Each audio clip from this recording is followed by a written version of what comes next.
What's up guys, welcome to another video by yours truly, Bitter Poison, also known as Sam. Today we'll be playing a game called Absent in the Rain. I haven't played this game before, but I know it's a visual novel and it's pretty short, so I'm excited to see what the game is.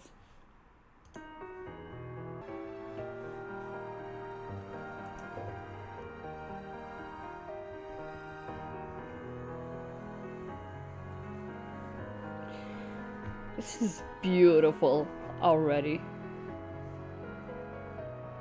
I like that it's tracking the mouse. Start.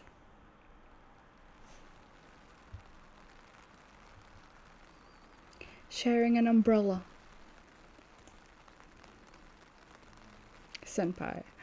They say that the person who gets wetter while sharing an umbrella is the one most in love. So they say. Haruya. Can I see your shoulder for a second? Do you realize that, as a human being, that's the worst thing you could have possibly said? She chuckles next to me, under the same umbrella. One umbrella is too small for two people. Our shoulders and arms touch again and again, even though I'm being careful. It's so awkward. Whoa, Haruya. One of my male classmates passing by glanced at me before looking away. He's riding his bicycle and wearing a raincoat. Under the raincoat, the rainy season school uniform peeks out. Is he someone you know? He's a classmate, barely an acquaintance, really. Cold. Looking at the back wearing the raincoat, she grins. That's just right. What is? There'll be rumors about us. What are you talking about? People also say that a rumor lasts 75 days. So they say. Yeah, and that's more than enough. More than enough for what? 2 months? So until August. During summer vacation, about the rumors. Indeed, what should I do? Will you please do nothing? With a light smile, Senpai simply replies that she will behave. My eyes are probably as moist as the humidity of the rainy season. Her jet black long hair is wet from the rain and gives off a luster. The color of my senpai's hair. Okay, I can't. It's too funny. I don't know why the word senpai just makes me laugh immediately. Like the color of my senpai's hair, please. The color of my senpai's hair is that of a wet crow feather. Her dark eyes, which stand out against with her white skin, are peeking behind her long eyelashes. Pretty sure this is supposed to be stand out against her white skin without the width. It's okay. Her gaze turns to me. My consciousness is sucked into those eyes like the night sky. My heart jumps as if I have tripped, and my breath becomes a lump in my throat, blocking it. I turn my face away in reflex. Then she puts her lips close to my ear. You're embarrassed. Your face is beet red. Please don't whisper in my ear. I'll close the umbrella. That's fine by me. I was about to go home wet anyway. Today she didn't bring her umbrella.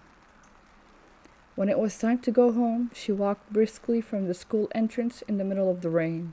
She turned around and called out to me with a "Shall we go?" A weirdo, an eccentric, yet beautiful. That's my senpai. Sorry. The game is beautiful and the art is gorgeous and everything, and I just can't get over the word senpai. While admiring this always striking person, I raise the umbrella over her head. Over her head. Okay. And now here we are. I quite like walking in the rain, though. What would you like about that? Even if you cry, nobody will find out. Huh? Oh, was my joke too high level? I'm so tired I could cry. Should I hold the umbrella now? No, it's fine. We walk in the sound of rain. When sharing an umbrella, your steps are much slower than usual. That means more time to talk and even more of my senpai's unique conversation. The amount of chatter spouting from her lips is akin to the amount of rainfall during the rainy season. Eventually, we come to an intersection. From there onwards, I'll go straight while she'll turn. This is the place to say goodbye. Ooh. Thanks, Haruya-kun. We look at each other under the umbrella. For letting me under your umbrella. Thank you. I'll be fine from here. Will you walk by yourself in this rain? She nods. Many thoughts come to mind. Senpai will get drenched. Won't it be better if I accompany her halfway through? Even someone like her can get sick after walking under the rain. But if I suggest that, won't it be a nuisance for her? Since in the first place, she herself said it was okay. Then, Haruya-kun, see you tomorrow. Ah. My voice is clogged before I realize my mouth is moving on its own. Yes, see you tomorrow. I let out a sigh while looking at her back getting smaller in the distance. Oh boy. See you. While I was hesitating whether to speak up or not, I missed my timing and the moment flowed away. Whenever something like this happens, I'm left with a bad aftertaste. If she were to catch a cold because of this, I'm surely today's events would weigh on my conscience forever. Ooh, what's there today? Ooh, I didn't know I could do that. To appreciate the art more. My shirt is getting wet on the right shoulder. The moist feeling makes me return to reality. Ooh.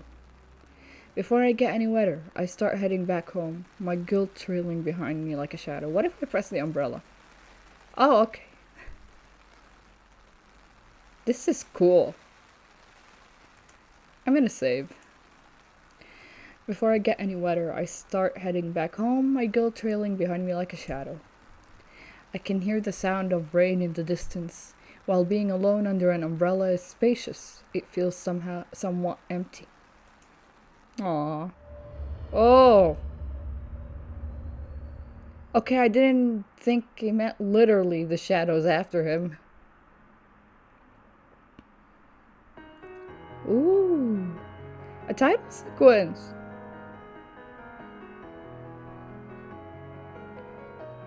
The music's really good.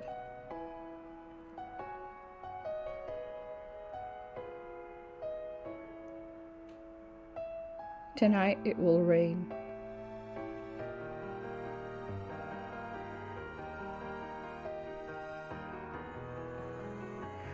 Oh, it's animated.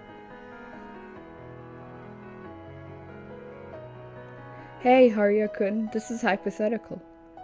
I don't want that even if it were to kill me. I will live on. Huh.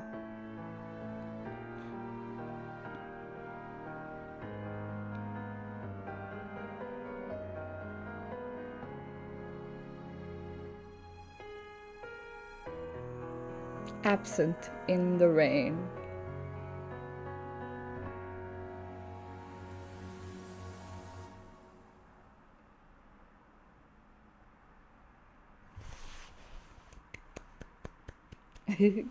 That was beautiful. The following day after school, in the literature club room. Oh no. Not the literature club room. We all know what happens in that room. Senpai is lying face down on her desk and stares at the sky with languid eyes. Her silky hair hangs over her arms and flows down the desk, flooding the tabletop in black. Seeing that listless appearance, I can't help but remember what happened yesterday. Are you not feeling well? Nope, I'm just tired. It's not like I caught a cold, so don't worry. Her words eased the lump in my chest. It's rare to see you tired. Yeah, it's weird. She puts her chin up on her arm and faces my way. Even though I see your face every day. What am I, an energy drink? Must be because we haven't done any kinship lately. I don't remember us ever doing that. Then let's start now. Let's not. What does that mean? When I say that, she once again puts her left cheek down on the desk. I want to go out, she mutters quietly. Where to? Have you heard of the hydrangea garden? I do know a little about the hydrangea garden. Is it hydrangea or hydrangea? I don't know how to spell that flower's name. It's a flower, I think, if I remember correctly. I don't know. I know how it looks like, but I don't know how to spell its name. I do know a little about the hydrangea garden she just mentioned. It's a rather far place, and from our neighborhood, you can't get there without changing trains and buses.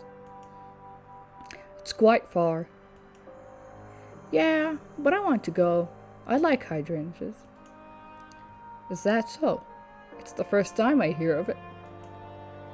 What about you? Do you like flowers? It depends on what kind. I like flowers like cherry blossoms, plums, and wisterias. I think hydrangeas are good too. Do you have a type? She laughs. It doesn't seem she's looking for an answer, so after some hesitation, I ended up not saying anything. Hey, Haruya-kun. She slowly raises her body and says, Don't you want to go to see the hydrangeas? With you? On our next free day, together.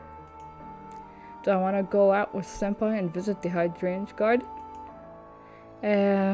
Well... My voice comes out strange. Isn't it supposed to rain on both Saturday and Sunday? I blurt out something irrelevant. What does it matter if the weather is good or bad? I'm pretty sure it matters. It definitely matters if you're going out. Isn't it nice? Hydrangeas look good in the rain. Luckily or unfortunately, she doesn't seem to care about the weather forecast. Does that mean I'll be hanging out with her? But yeah, I guess. People don't usually go out when it rains. Saying that, she rounds her back and buries her mouth in her arm. It's painful to see her so lonely, and I feel the need to say something. But I think it's fine. You think it's fine? Yeah. That even if it's raining. For real? Her face suddenly brightens, and I sense something has gone wrong. Wrong? Why? With my comment, I just meant that I think there's nothing wrong with going out in the rain or something like that. Oh. Oh boy, miscommunication. It always happens in these things. She, however, seems to have taken it in a different context. I'm happy. I'm looking forward to it. Looking at her smiling face, I can't bring myself to correct the misunderstanding. Senpai. Yeah? It's my fault for not making my reply clear, so I want to fix it. Let's go out together on the weekend to see the hydrangeas. Yeah, I know. Why don't we organize the trip? Okay. And so, we start talking about our sightseeing plans. As we finalize the schedule, the trip is quickly becoming a reality, and I grow more and more psyched. At some point, I stopped thinking, and I probably talked a lot of nonsense. But sometimes not thinking is good. Can you believe it? We have the whole thing planned now. Well, we did make it with the idea of carrying it out. By the end of our planning, I have calmed down. We will meet in front of the station before noon, have lunch, and then get on the bus. We will spend the afternoon visiting the hydrangea garden and sightseeing. Perfect. This kind of date is perfect. I want you to come prepared, Haruya-kun, because you're an accomplice now. Actually, I want to bring up a certain topic, but it's difficult to do in front of her smile. I just want to make sure of one thing. Yes? What is it? She tilts her head and I begin to talk as if pulling a string of memories out of my brain. It's about the hot topic of the last day, the serial murder case. Is this a horror game? Her eyes widen at my words. Oof. A murder case has recently taken the world by storm. Incidents have occurred nationwide, and the corpses left behind have been horribly disfigured. It's even said that parts of the bodies are often missing. Oh, I hate that. The culprit hasn't been caught yet, and since the range of the crimes is all over the country, it's not possible to trace the culprit's footsteps. Yesterday, a corpse was discovered all the way north, and today a new one has appeared at the far end of the south, on the main island. Those mysterious incidents raise the possibility of multiple perpetrators. I just want to make sure, right now, we can't say that it's absolutely safe, can we? But we're going anyway. At my words, a little groan comes out from the back of her throat. Then she takes a long breath. If you want to say that we're being conceited or careless, you aren't wrong, but I think it's fine as long as we don't go out at night, and in the first place, we're still attending school like usual. Alright, I just wanted confirmation. If you're worried, do you want to cancel? No. I shake my head. We have already planned everything. Right, yeah, that's right. I don't think that's a smart decision. She laughs and I smile. Suddenly, my smartphone vibrates in my pocket. When I take it out, I find that a classmate whom I talk to often has sent me a photo. Haruya and Yukino. Is that her name? Drawn on a blackboard, there's a doodle of a shared umbrella with a heart and two names lined up under it. Haruya Shitaji and Yukino Akabane?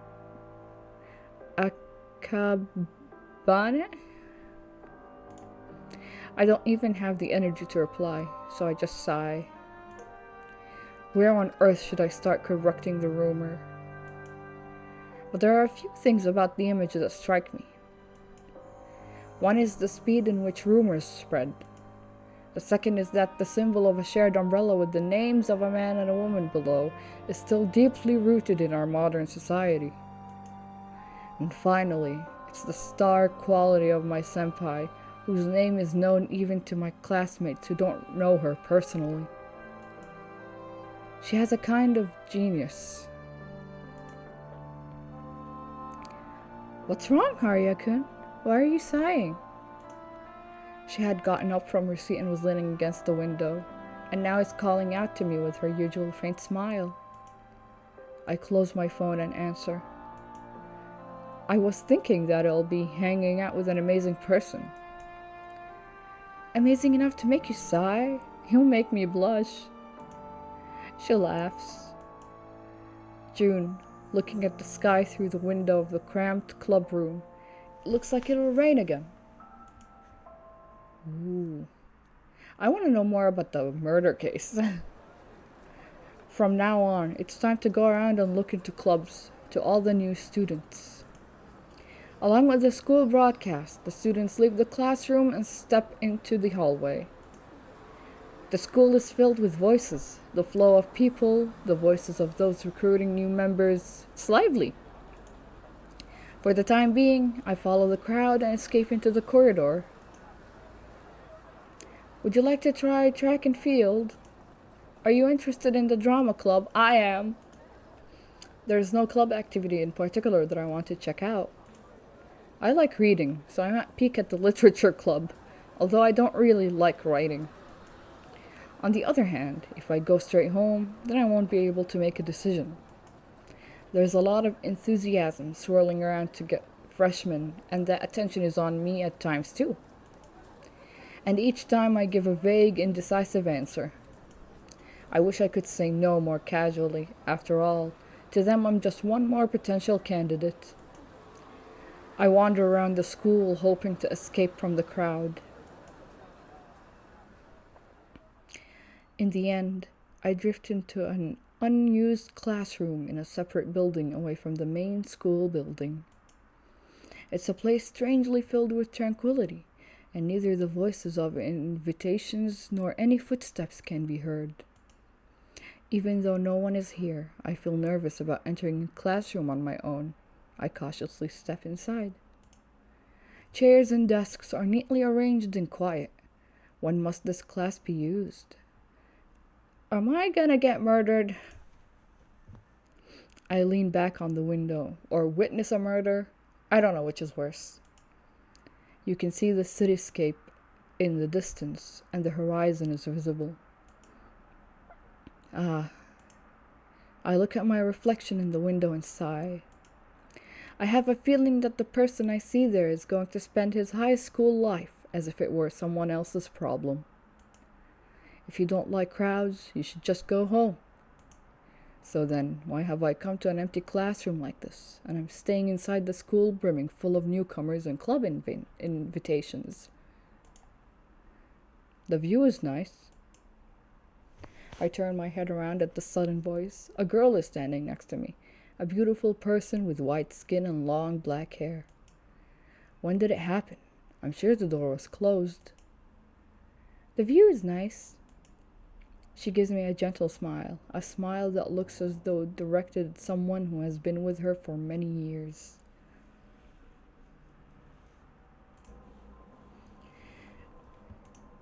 Ah, yes, that's right. I have a hard time replying properly. I wish I could talk more casually, but it's difficult for me. I think it through before speaking. I also think a lot about the words I choose. Me too, bro, me too. It's a problem. Yes. However, the other person nods without caring about my stuttering. Very much so. Somehow, she seems like a unique person. She has a peculiar timing. No, I guess she's peculiar in many ways, since she's purposefully away from the bustling school building that's busy recruiting new students. Spring is nice. Is that so? The sky is bright. I agree. It's completely different from winter. Yes. Kenny, he doesn't know how to say much, does he? It's warm. It's warm indeed. What a riveting conversation.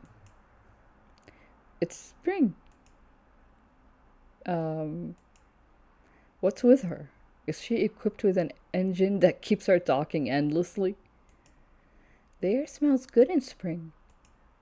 Now that you mention it. Is it the scent of flowers? For sure, the spring air smells sweet. Where does its scent come from? I want to open the window and try touching the spring air, but I look sideways and hesitate. I fear that if I open the window now, the conversation will go on eternally. I feel like I will have to talk to this person forever. You might as well. I'm not good at being involved with others. It's more than I can handle. Spring has come to the city, and you, Spring.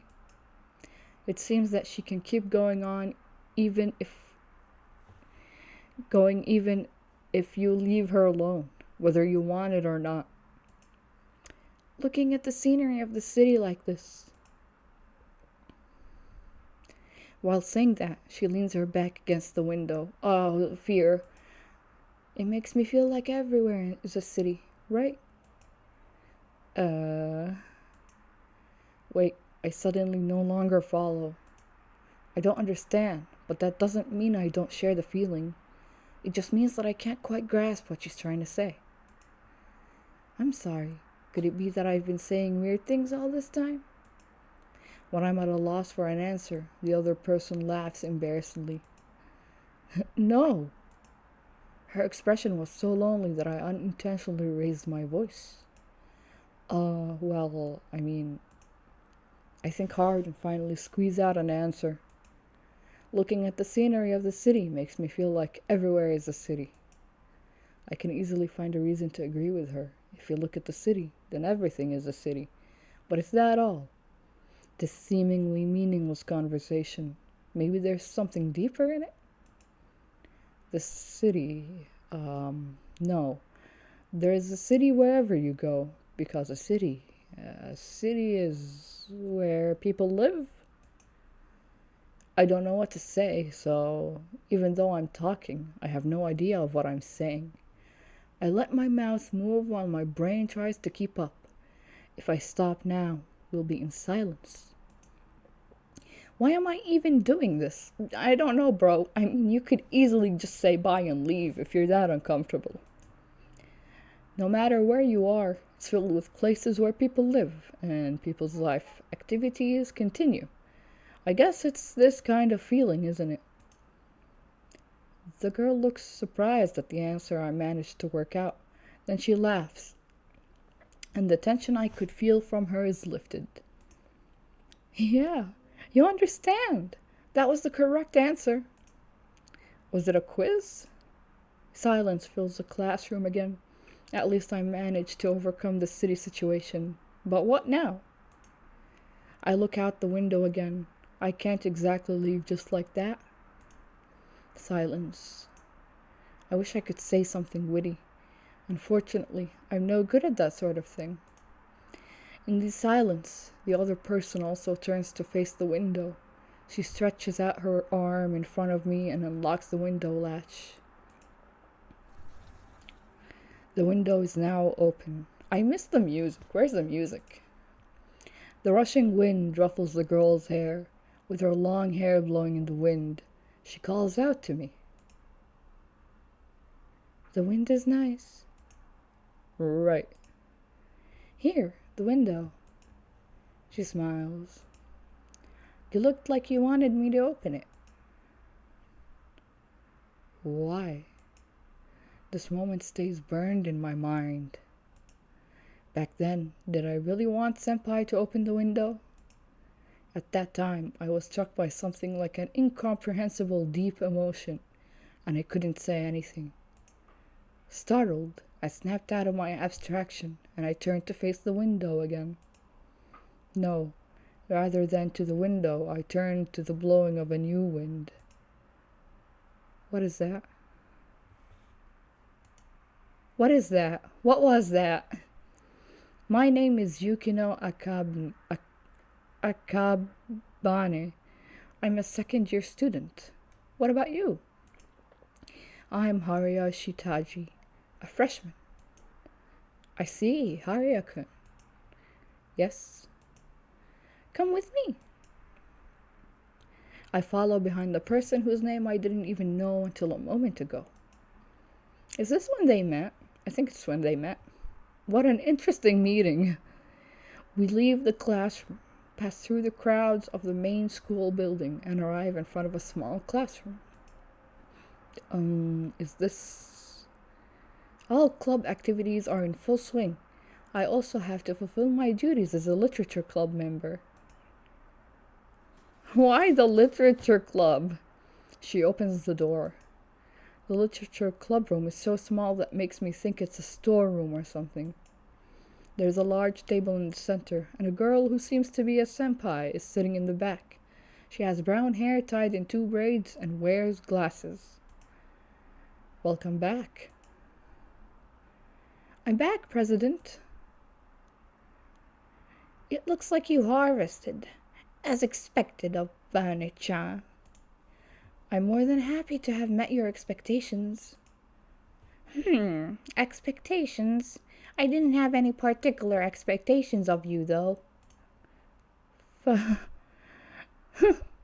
The club president laughs. Akab- I can't read her last name. Akabane? Akabane? I don't know. Senpai also laughs. The two girls seem to have a unique relationship. Want to take a seat? Ah, all right. Your seat is across from mine. Ah, yes, thank you. You can open the club room freely. The club advisor and I have the key, so when you want to borrow it, it'll be quicker if you speak to the teacher in the staff room. Why are you talking on the premise that I will join the club? Won't you? I sigh. From the seat directly across from a senpai, I say, I think I will join. Man, peer pressure really does make you do things. This guy, he cannot decide on his own for the life of him. That makes me happy. She laughs and I smile. Senpai smiles, and then she looks out the window. Spring really is nice after all. She seems to be having fun and looks like someone reliable.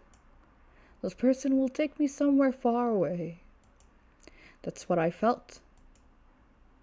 On that day, the three of us looked at the clear sky and the scenery outside.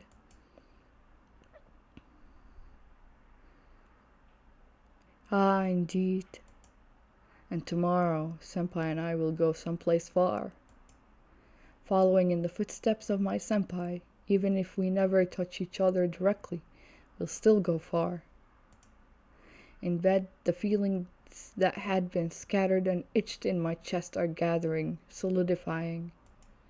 With a sense of security that resembles determination, I fall asleep. You're filled with determination. Oh boy. It's strange. What is? Doesn't the scenery you see from the bus window look completely different from usual? Look at the city, too. A rainy city flows outside the window.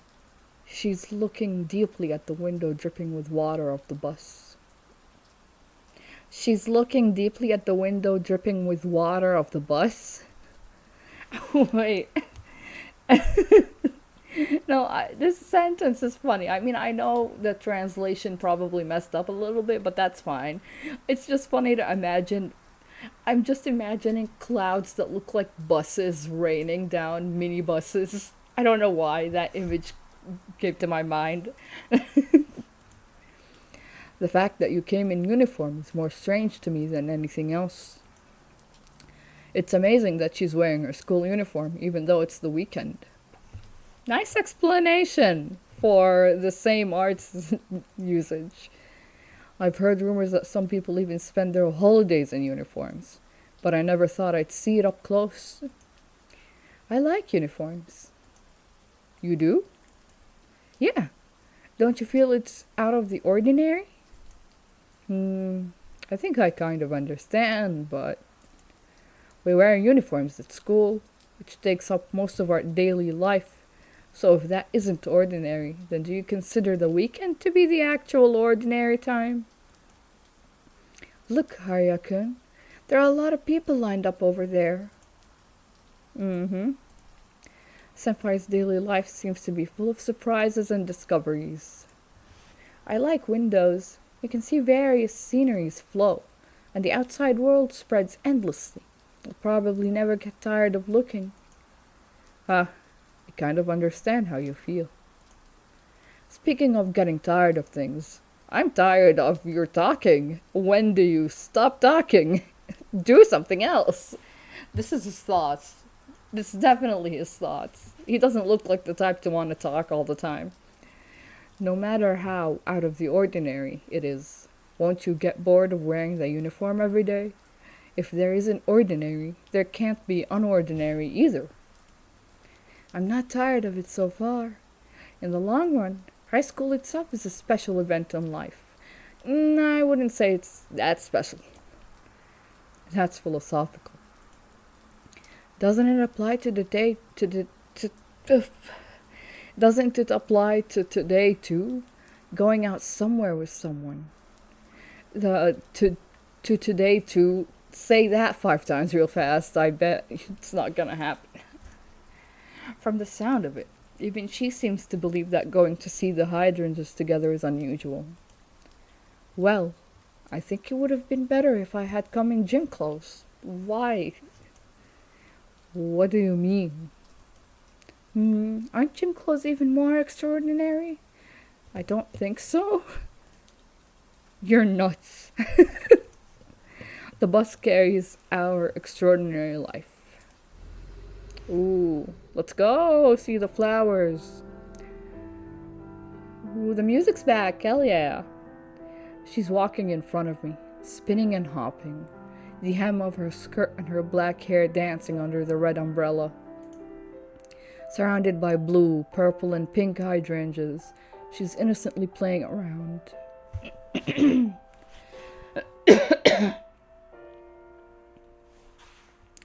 Surrounded by blue, purple, and pink hydrangeas, she's innocently playing around. Why do humans only have eyes in front? I actually wondered the same thing before. Well, like, why specifically 2 eyes and why in the front? What if we had 4 eyes? Literally, not like this. Like 2 eyes here and 2 eyes in the back, so we could see everything.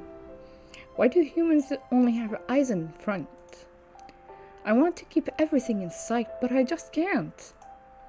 Hearing her say that, happy like a child, an unintentional smile spreads on my face.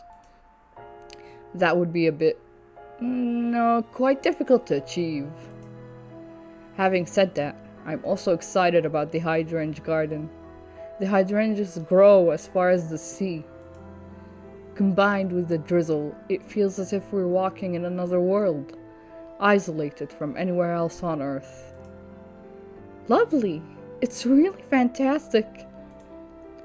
The hydrangeas are blooming everywhere, enveloping me. The road continues beyond the fog, and you are here. Me? Yeah! She suddenly stops spinning. Her skirt and hair floats and sways. If you weren't with me, I wouldn't be as happy. Is that so? If anything, my image of Senpai is that of a person capable of being free and cheery anytime, anywhere. How to put it? If I had been here alone, I'm sure I would have been scared, just a little bit. It's so beautiful and wonderful, and the scenery goes on forever. Then I'd suddenly wonder if I can really go back to where I started. It's like I both understand and don't. However, I'm relieved when you're here. I can clearly see that I can go back. I feel like I've been told something really outrageous. I wait patiently for her words. So, anyway, with you I can go far. Oh. Do you understand what I want to say?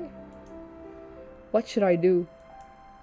All kinds of feelings well up, yet when I try to put them into words to say out loud, I suddenly feel suffocated. Any word seems imprecise, inappropriate, misleading, inadequate, and unsuitable for me to utter.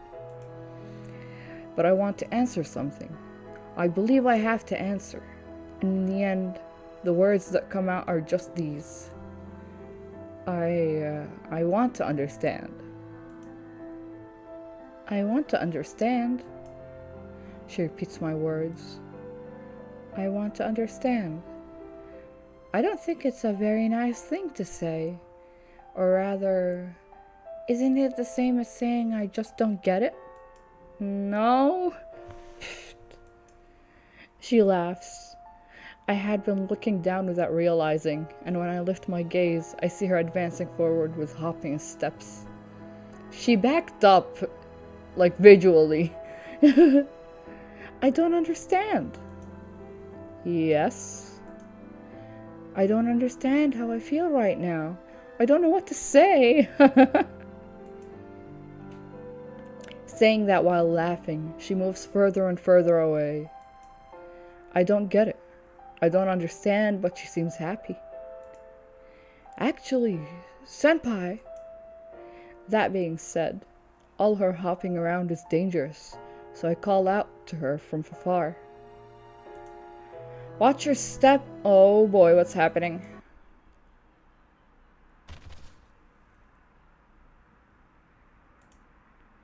What just happened? What did just happen? I don't know. If I had to say, it looked like a mass of shadows. Something popped out of the ground, snatched something from Senpai's hand, and disappeared into the ground again.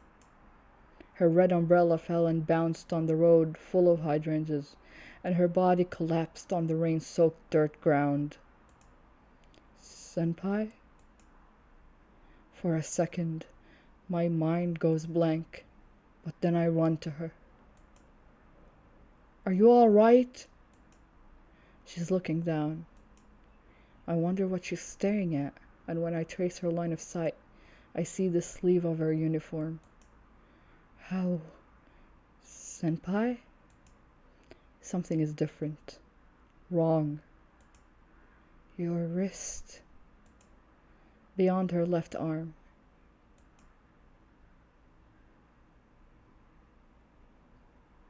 There's only the left sleeve.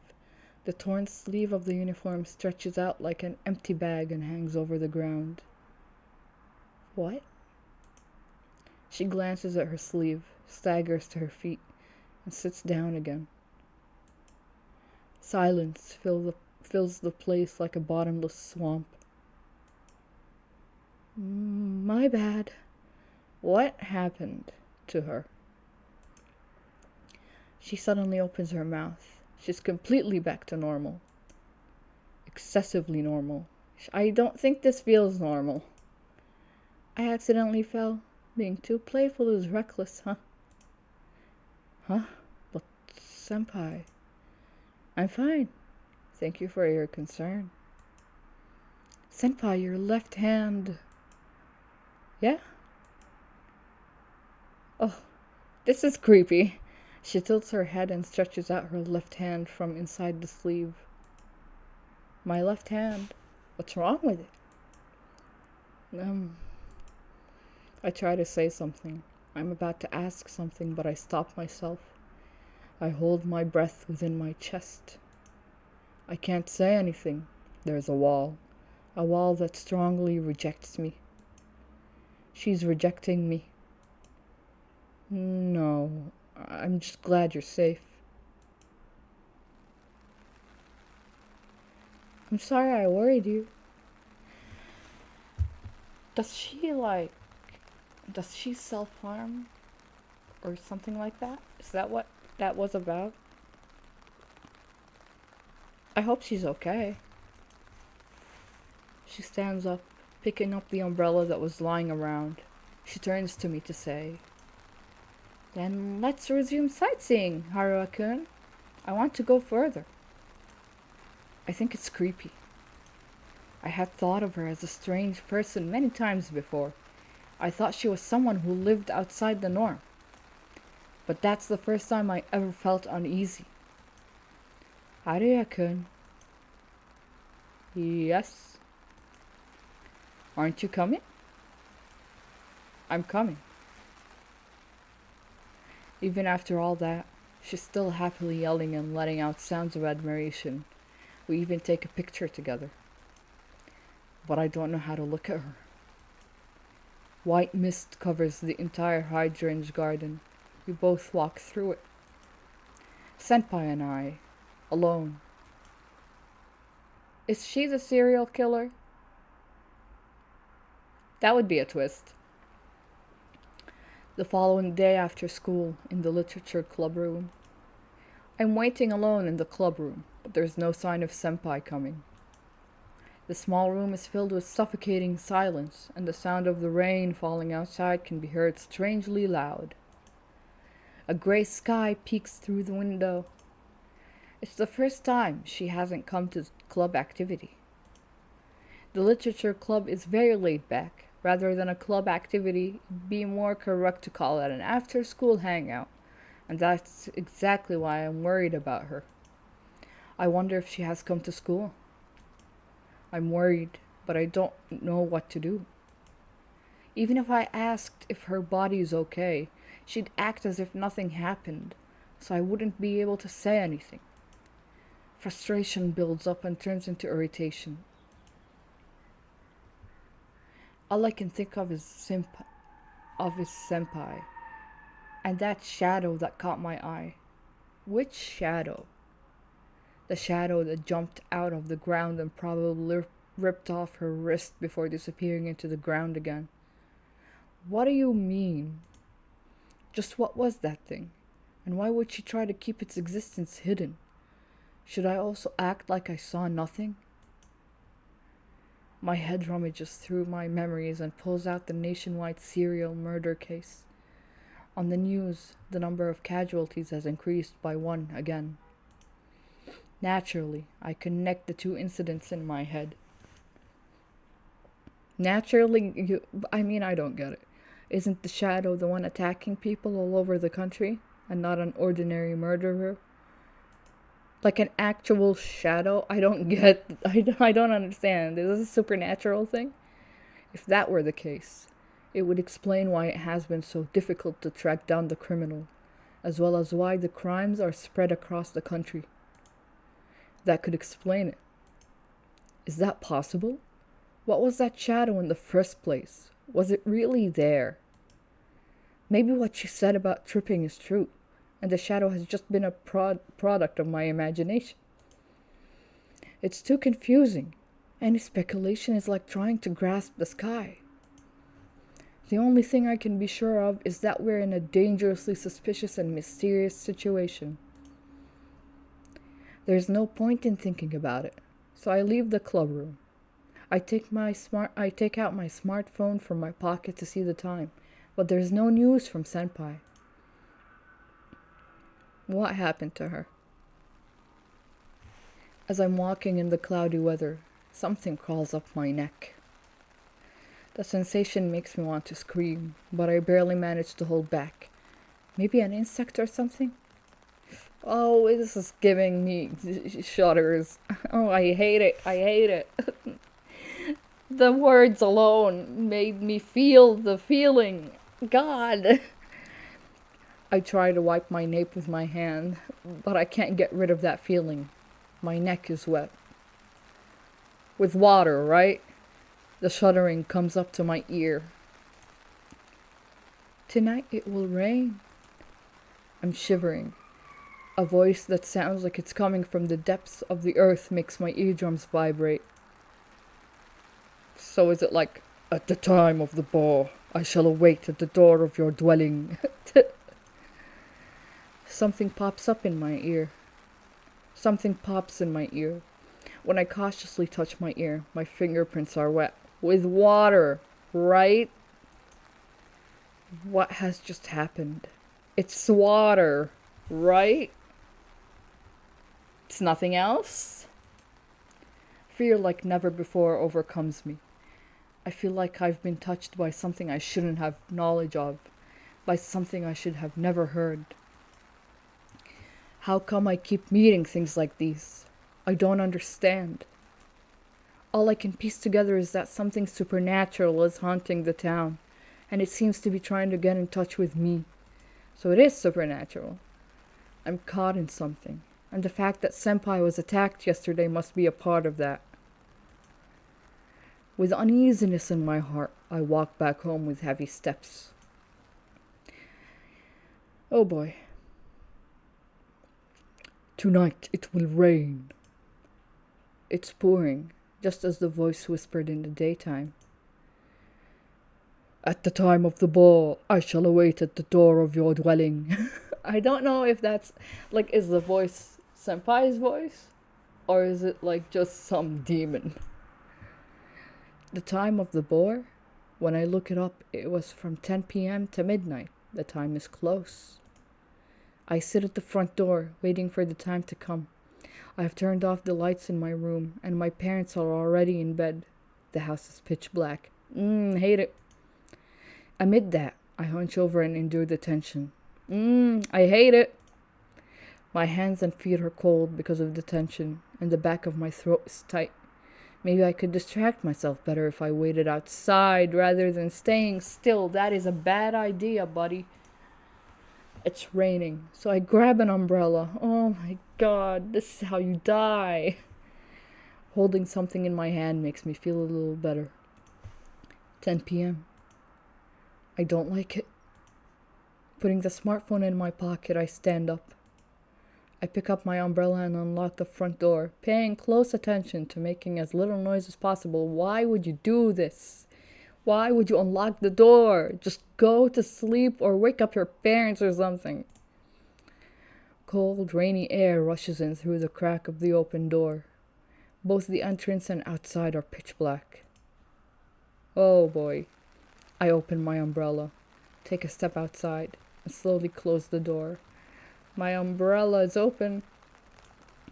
It's my first time going out at this hour, especially when it's raining. The street lights near my house shine their light onto the wet pavement. I have the uncomfortable feeling of standing in the wrong place at the wrong time. Go back inside then. I wonder if Senpai would pass by my house. I'd probably feel a little better then. Usually, that would be impossible. But since we're talking about her, it might truly happen.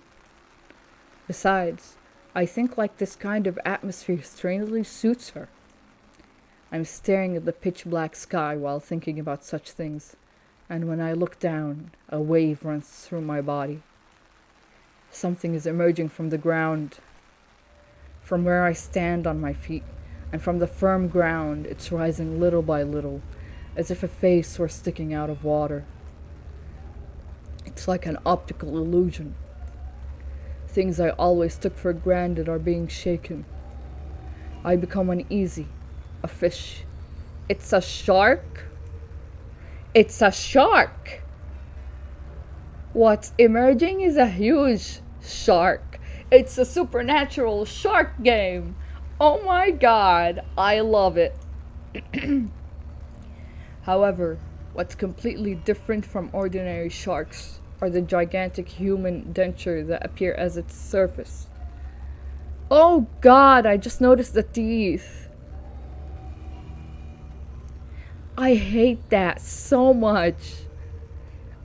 Oh my god, that is that is actually becoming my worst nightmare. Human teeth are lined up in the mouth of the fish, the tongue contained in the back. Hate that. Hate it. They look like teeth that could easily bite iron. Rows of teeth put closely together. One single front tooth is as big as my spread out hand. Not good. Go back inside. Monster. Monster! My whole body is frozen. I feel simple, pure fear. As I perceive my life in danger, my body refuses to move. Weak and pallid, as if my blood had been drained. I stand still, my stare glued at the monster in front of me, as it slowly opens its mouth. Body go. On time, I thank you. The shark lets out a heavy voice that makes the core of my body tremble. I'm surprised he can speak.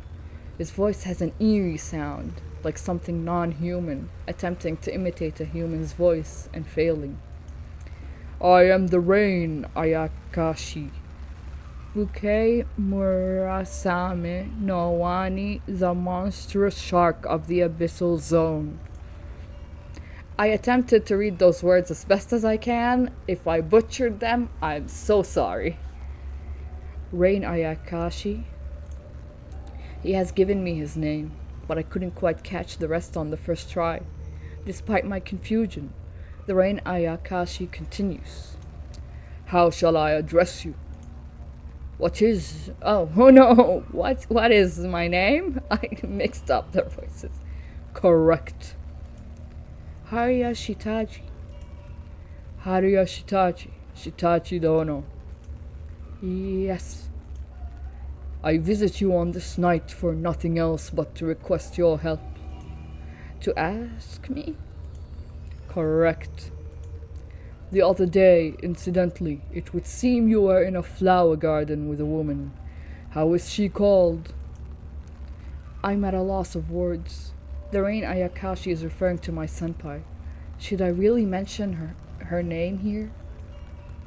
Worry not, the monster adds as if he can sense my internal conflict. We are old friends. I solely wish to know the name she goes by here. Um, uh, I can't take in a single word the monster says. That monster and senpai are supposedly acquaintances? What does he mean by here? And does that mean she has another name besides Yukino Akabane? Undoubtedly. There are many things you want to ask about. I shall talk about those later. But for that purpose, firstly, could you tell me how I should refer to her? I feel that the shark monster's tone has softened ever so slightly. For the time being, I decided to follow what he says. To begin with, I'm not a brave enough person who could go against such an opponent head on. Yukino Akabane, that's her name. Yukino Akabane, I see. The Rain Ayakashi repeats the name several times and nods. Have you been with Yukino Akabane for a long time? No, since last spring. But you seem to get along very well. I don't know. Maybe so. Such an ambiguous way of declaring so. Is it because of Yukino Akabane's behavior that you are making your words vague? I can't say for sure that's not the case. It seems to be a relationship that cannot be easily explained. Ugh, is this being prying into my private life? I feel a little annoyed, but I can't really say anything back because the other party is, well, a huge shark. Pathetic. Yeah, no, I don't think this is pathetic. You should be running by now. You should be running immediately inside and locking that door. There's a shark with human teeth talking to you. What kind of person does Yukino Akabane appear to be in your eyes? In a word, she's a weirdo. She's an unpredictable person who is always full of energy and tries to get close to other people, and she's definitely a freak. I'm scared. Help me. Get me out of here. Can you eat me? It'll spare me from her. That's... Well, how are they friends? How are they supposed to be friends?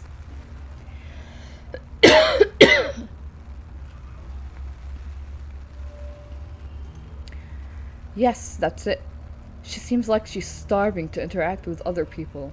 I'd say this is the kind of person she is. I see. Yes, I see.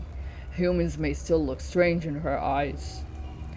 What do you mean? I shall be forthright. The air is tense. Firstly, Yukino Akabane is not human. Huh? Neither she nor I live in this world. We are foreigners who came here from another world. We are Ayakashi. We are neither humans, nor birds, nor beasts, neither flowers, nor fish. The monster says indifferently, as if reading a script. Of course, my understanding can catch up. Ayakashi? If Senpai isn't a human being, is she in the same category as the monstrous shark? Of course, you, as a human, would find it hard to believe. However, the fact that I am in front of you like this is the best proof that my story is no hoax. It's just as the Rain Ayakashi said. He has hit the nail on the head, but I can't easily accept it. In other words, the reason why Yukino Akabane wants to close the distance with you isn't it because she wants to observe in more detail the strange human being she mingles with? And perhaps that kind of attitude is seen as eccentric by other humans, and therefore they are wary of her. The monster's speculation about Senpai's position is mostly correct. And, according to the Rain Ayakashi, the fact that she isn't human may have cast a shadow over the relationship between me and her. Honestly, even if you tell me all that, I don't understand. I really don't. What's going on? I guess I'm being unreasonable. However, we must move forward. Every second counts, and tonight's rain will soon stop falling. Just as the rain Ayakashi said, the rain is gradually decreasing its momentum. Maybe the shark can't appear unless it's raining? Let me be blunt. Right now, I am here with an important order from my master. Such order is to bring Yukino Akabane back, even if I must kill her. Even if you have to kill? Huh? Why? Aren't you friends? It would seem that a murder case has recently been making headlines in this country. I certainly remember the serial murder case. Before we went out to the hydrangea garden, Oh! That's not the shark. Okay. I certainly remember the serial murder case. Before we went out to the hydrangea garden, we talked about the incident. What about... No, you can't be saying that she... Correct. She is the serial killer, isn't she? I called it, if that's what's happening here. The Rain Ayakashi nods, without saying anything. Like that, I can't continue the second sentence. No, I mean, why would she ever do such a thing? Why would she? Listen, for us to live in your world, we need life energy. To us, it's like the air that fills your lungs when you drive into the water. Dive into the water, you don't drive into water. Unless you were in a car that can go underwater, like a submarine, but with wheels. Yep, that's definitely a thing. Yukino Akabane no longer has the life energy needed to sustain the diving. Originally, she should have already returned to our world, but she stubbornly refuses to go back. You don't want to go back to land, but you're almost out of breath. In that situation, what would you do? Surface for air before diving again? Correct. She attacks and eats humans to use them as energy to live here. Is her tyranny not too extreme? Is she really attacking people and devouring them to death? No, that's impossible. Right now, Yukino Akabane is harming the world out of resentment. I absolutely cannot forgive such an extreme display of wickedness and violence. Therefore, we are trying to subjugate her in order to maintain the peace and order in both worlds. Wait, do you have any proof about Senpai killing people? It's a pity I can't demonstrate it to you. I should have shown you how I cut off Yukino's hand in the flower garden. That time? Was that something he did so I would see? There was one more victim that night. That's what Yukino did to restore her health. Think about it. Running around the country, killing arbitrarily and still not getting caught. It's a very unimaginable feat for a human, is that not so? That's right, but... Recently, she seems to be exhausted. Is it Yukino showing signs of being tired? It's just as the Rain Ayakashi says. I'm speechless. Half of myself is in agreement, while the other half doesn't want to admit it. Therefore, I was dispatched from my original world to take on the task of subjugating Yukino Akabane, and now I have a favor to ask you. Oh, can you back up please, buddy? Will you lure Yukino Akabane out? Me? Are you asking me to cooperate? Correct. I want you to bring Yukino Akabane to a specific place at a specific time. She trusts you, and therefore wouldn't be wary if it was your invitation. But that's... The rain is stopping. The Rain Ayakashi looks up at the sky and muttered, I must go. Aren't you being too one-sided here? You must tell nobody. I shall let you know in advance that I possess a keen sense of smell, and I loathe the smell of lies. In other words, if you talk about it, I will know immediately. More a threat than a warning. Imagine you're talking to your friends about what happened to you, and then a ghost shark with human teeth just shows up to shut you up. I would be terrified. On the morrow at night, it will rain again. I shall listen to your reply at that time. I would like you to fully consider it until then. The rain Ayakashi says so with its mouth wide open on purpose. Its oral cavity full of intimidation dangles in front of my eyes. I look forward to human judgment and response. Humane. That was humane. Okay, hold on. I gotta save again, just in case. I don't trust. Okay, let me see the settings real quick. Oh, okay, everything is fine. After saying that, the monstrous shark burrows deep into the ground. The rain has already stopped. I stand in front of the entrance for a while. Nice fan. I open the door in a daze and drag my heavy body to the bed of my dark room. When I throw my body on the mattress, my strength suddenly disappears. My head is spinning round and round. You spin me right round, baby, right round, like a record, baby. Okay. Him singing that to the shark and spinning in the rain together, that's a visual that I'd like to see. I can't help but believe it's all a lie. Do I really have to give an answer to that monster's question by the following night, when I can hardly process tonight's events as reality? I wish tomorrow would never come. I close my eyes and frantically push the hopeless thoughts out of my mind. Oh boy! In my head, filled with darkness, the figure of Senpai remains at the end. It doesn't go away. She is watching me while I sleep, isn't she? I don't like this. The following day after school, in the literature club room, I throw my bag on the desk and put my face down.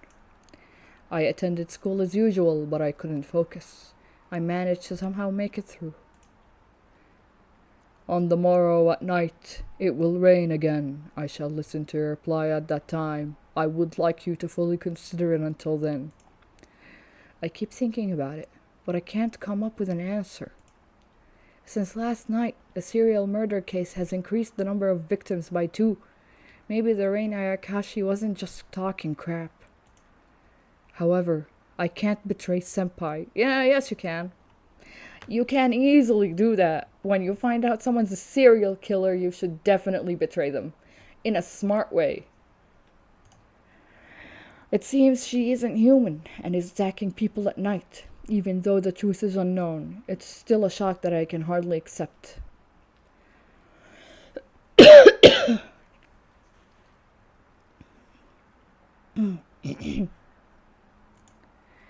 I want to talk to her, but I haven't seen her since our visit to the hydrangea garden. In the first place, the Rain Ayakashi is observing my movements from the rain. Of course, it would be a lie if I said I'm not afraid of the Rain Ayakashi. Even now, his gigantic gums keep flashing through my mind. That sight frightened me and made me feel my powerlessness. I'm frustrated and scared, and I'm definitely not going to cooperate. But when I think about what may happen to me, I can't help but waver in my decision. My mind is in chaos. I can't think clearly. What should I do? Shitaji-kun is dead? What? The sudden sound of the door, followed by a voice I hadn't heard in a while, makes me turn around. Hi there. Hello, President. It's been a while. Right. How have you been? I have been okay. Your complexion tells me you're lying. The club president. She's as detached as always. Do you have something to do here? Sure do. I want to borrow some books. There is a bookshelf in the corner of the literature club room. The club magazine is there, and the book brought in by club members are lined up so that anyone can read them freely. You came solo today? No, I came chewy today. I hate that. I'm sorry. I apologize. I will never do it again. And I'm lying. I will definitely do it again. Yes, Senpai isn't here yet. How unusual. She's always the first to arrive. Maybe she's busy today? I wonder. It seems like she didn't come to school yesterday. Oh, earth-shattering. Even though she's the very picture of good health. A picture equipped with a perpetual motion engine. Well, Senpai is always fine, though. She's not just fine. She's beyond admirable. She's like a monster. The president suddenly stops digging through the bookshelves. She tilts her head and looks up at the ceiling for a second. Then she turns to face me and says, 80% of the time, mindless talk is what digs one's grave. You really dug yourself into a hole. I shot myself in the bed I made, and now I must lie on my foot. What is happening? Is she hearing you? Wait, that's not how those idioms go. The president nods, then she starts rummaging through the bookshelves again. I can't quite figure out what she's nodding to, but something suddenly bothers me, so I ask her. Come to think of it, both you and Yukino-senpai have written for the club magazine before. That's taboo. Eh? Reading the club magazine inside the club room is forbidden. This is a pact among the members of the literature club to maintain our mutual mental well-being. It can save lives. Your life, for example? My life, for example. I see. So I better not touch it now. Shitaji-kun, you should also be prepared. The fate of writing in the club magazine is equal for everyone. Such a cruel thing. I see.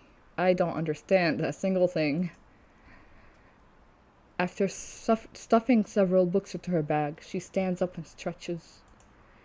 Are you going home? Yes, I'm done with what I came here for. Good work today. When I stop her, who was already heading towards the door, she turns around.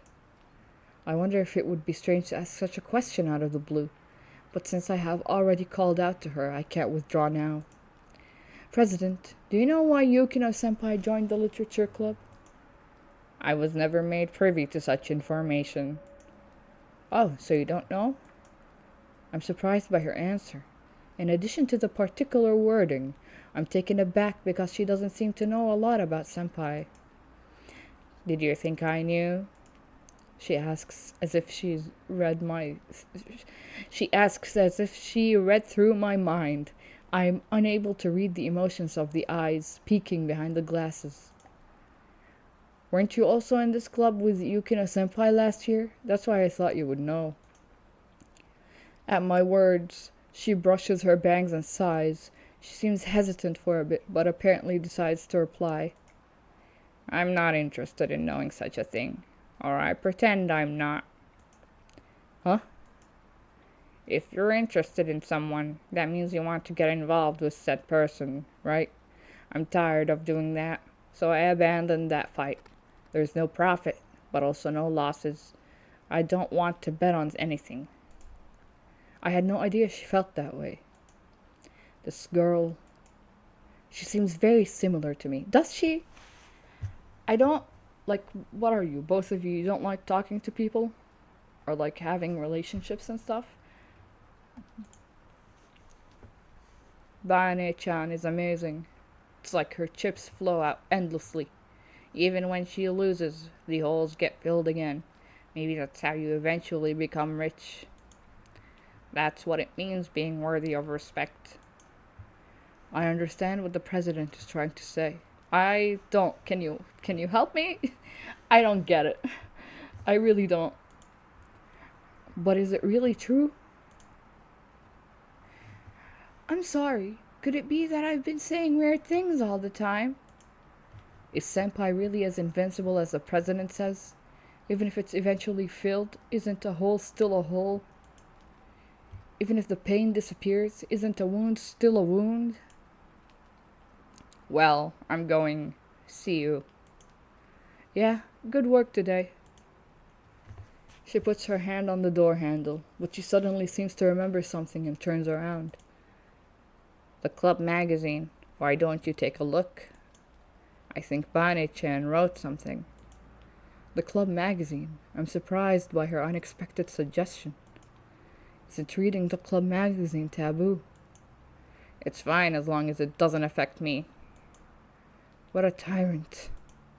I'm merely acknowledging my freedom and rights, and with this, I'm done here. Bye. Interesting. What are we gonna find in the magazine? And with that, she leaves. I'm left alone. As soon as the president closes the door, I take out the club magazine from the bookshelf. Looking at the table of contents, I see Senpai's name several times. As I approach the works one by one, I found a certain entry. Window by Yukino Akabane, first year. I like books. I especially like novels. And I like looking out of the window. No matter who you are, you only live once. No one can ever escape their own lives and go into someone else's. Sometimes I wonder if life is like a bug cage. Everybody is trapped in insect cages, unable to go out and into the outside world. I feel that I have no choice but to heap all parts of myself within the cage. But there are books in this world. A book is at least part of someone's life. A book is a small outside world. So to speak, it is like a window in a human room. Through the window, you can see the scenery outside. There is no exit from this insect cage, but there are many open windows. And I like looking out of the window. I'm still looking out the window from the literature club room. I'm dazed for a while. When I regain my composure, I think of Senpai. I really like that though. Like books are little windows into other worlds that take us away for a little bit. I truly love that. I love books. They're awesome. Go read some books after this. What kind of life did she live in her original world? How did she come to this world? I'm trying to imagine it. A sound takes me by surprise and I turn around. It's the second time today that I turn around towards the door after I hear someone's voice. There she is. Hello, Haruya-kun. Senpai. She comes in the room, stumbling and sits down in her usual seat. Her complexion looks noticeably bad.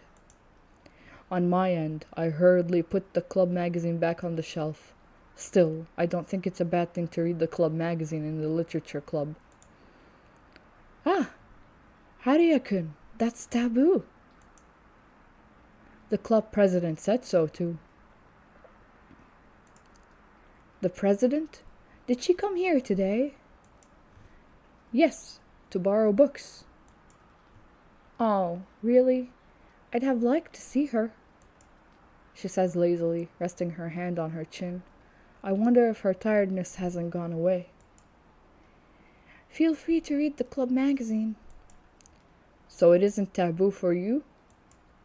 Nope, I don't really care.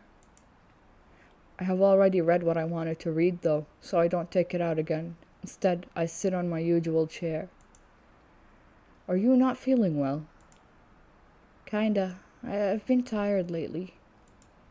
For a second, she looks exhausted. However, she suddenly corrects her sitting posture. Hey, Haruya-kun. Yes? She calls out to me and speaks in a serious tone. Instinctively, I sit upright too. This is just hypothetical. If I had to leave here soon, would you be okay? What's wrong all of a sudden? There's nothing wrong. Well, yesterday while I was resting at home, I had this thought. I was wondering what you were doing at school without me. I laughed by myself because I couldn't imagine you being alone in this room. Am I being rude? No, I can't really imagine it either. I see. If I'm getting your stamp of approval, then I guess it's really fine. Is it even possible for you to leave? You love our literature club. Is that how you see me? That's what my intuition tells me. Your intuition is spot on. But, well, I think I could deal with it. I was alive and well before coming here, so I don't think of it as some inseparable bond or anything. But I think the way we live keeps changing, and so do our needs. For example, cigarettes and alcohol for adults. They didn't know the taste of it as children, yet many can't let go of them when they grow up. Isn't that the same with our club? She sighs. She gets up from her chair and leans against the window. With her back towards me, she continues talking. I have to graduate. Isn't graduation still some time away? That's right. Well, I'm getting a little sentimental. You see, yesterday I lost my perfect attendance at both club and school. I'm a little down. She looks back at me with a troubled smile. She said my intuition is good. If so, then surely this is a roundabout way of saying goodbye. It's just my guess, but she must have realized the situation she's in after being attacked by the Rain Ayakashi. Then, after thinking it through for a day, she has shown up to club again after coming to a decision. She also most likely believes I know nothing. But she's wrong about that, as I have somehow been involved in it. I don't know everything, but at least I do know that what the Rain Ayakashi told me. Senpai. Yes? I have to answer her question. If you were to leave soon, would I be okay? That's what you asked. Oh yeah. Can you give me a reply? I can tell. At first glance, she looks like usual, but I can tell there's a hint of anxiety on her face. If you were gone, senpai, Oh. Can I save? Oh my god, yes. Okay. I'm so glad that I can save, because if I couldn't, I would have cried. Honestly, I want to try this first. I'll come back to this if I can. I hope I can. I will definitely live on. I don't want that even if it were. I will live on. I'll somehow manage. I don't know if I'll live a good life, but I'll at least survive. While occasionally remembering you. Remembering? Yes, not forgetting, even if you were gone. I'm sure I'd be able to live on thanks to you. I will never forget you. So don't worry, I'll be fine. You won't forget? She mutters quietly, then she laughs, troubled. I see Harya-kun is strong.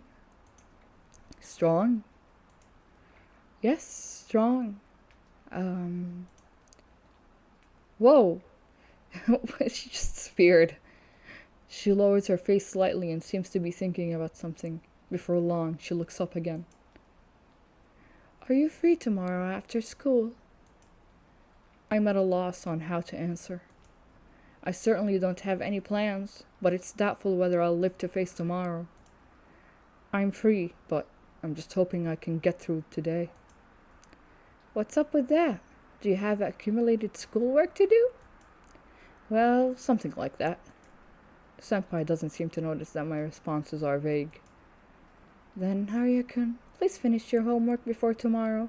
I've been feeling a little tired lately, so I want to go home now and rest.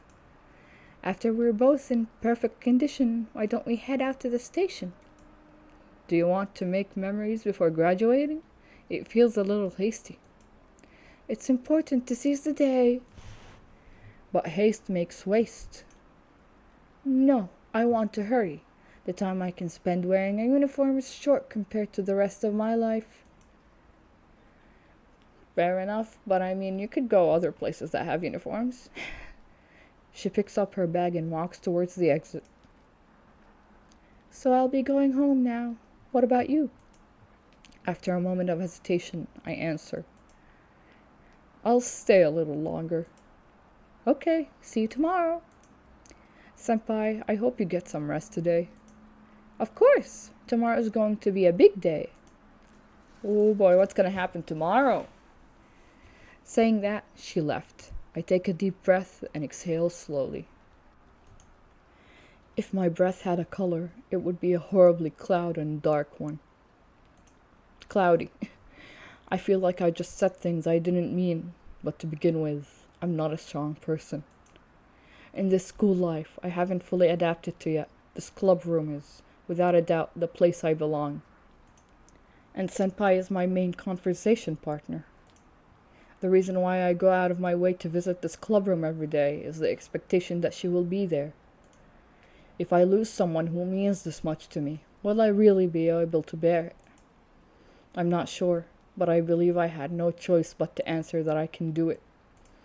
Otherwise, she won't be able to graduate. She probably has no choice but to go back to where she came from. And when the time comes, I must not be the reason she can't take that step. That's why I must hide my feelings. However, that wasn't the only lie in our conversation. Hearing the phrase, making memories before graduation, we both undoubtedly thought of the hydrangea garden we visited the other day. As if we had a pact, neither of us said anything about it. It's a memory that created a rift in our relationship, so we wanted to bury it in silence. That way, from the time we first met until the time we parted, our time together would have no flaws. There would indeed be some shaky moments, but overall it would take the shape of a neat, clean line. I'm sure that Senpai, who isn't aware of the Rain Ayakashi approaching me, is thinking that. For this reason, I went along with her script. I have a bad habit of looking back on conversations. I pick up my bag. This is just my guess, but after school tomorrow, she will go out with me for the last time, and then she will return to her original world. Tonight, that's what I will tell the Rain Ayakashi. He came to bring her back, and now he can save the trouble of setting traps. They can reconcile. For the time being, this will settle the matter. I think I've created a nice storyline where everything falls into place. Nobody can complain about this. Yes, nobody. Except the player, who's gonna definitely go back and see the other ending. Unless that's part of the game where I'm not supposed to do that. I will feel bad. With the club room behind me, I remember. Is it even possible for you to leave? You love our literature club. I have to graduate. That's not an answer. Wrong. She never answered in the first place. No. Not answering is an answer in itself. My feet stop. I start walking again. I said I could live on without her. Based on my reply, we both moved accordingly. Even though I didn't really choose the answer, it will determine my future. I want it to end well. To achieve that, tonight's rain is the final hurdle I must overcome. Okay, let's meet the shark boy again. Hello. You're on time. Amidst the pattering rain, the solemn voice of the monstrous shark resounds. From under the umbrella, I watch the grotesque mouth move. The answer you have reached. Will you please let me know? I nod and take a deep breath in the moist night air. My heart is about to explode. A sickening chill runs down my spine, and I fear I could lose my mind at any moment. Even though I wish I could put off answering forever, I make up my mind and speak out. I have no intention of cooperating with you, because there's no need to do that in the first place. Oh, I cannot seem to figure out what you mean. My apologies.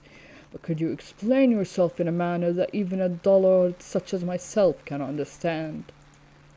He's both polite and rude.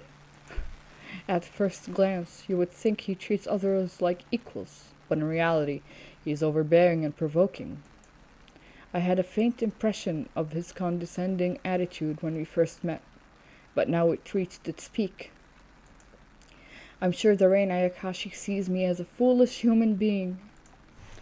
My whole body feels so oppressed, my skin tingles.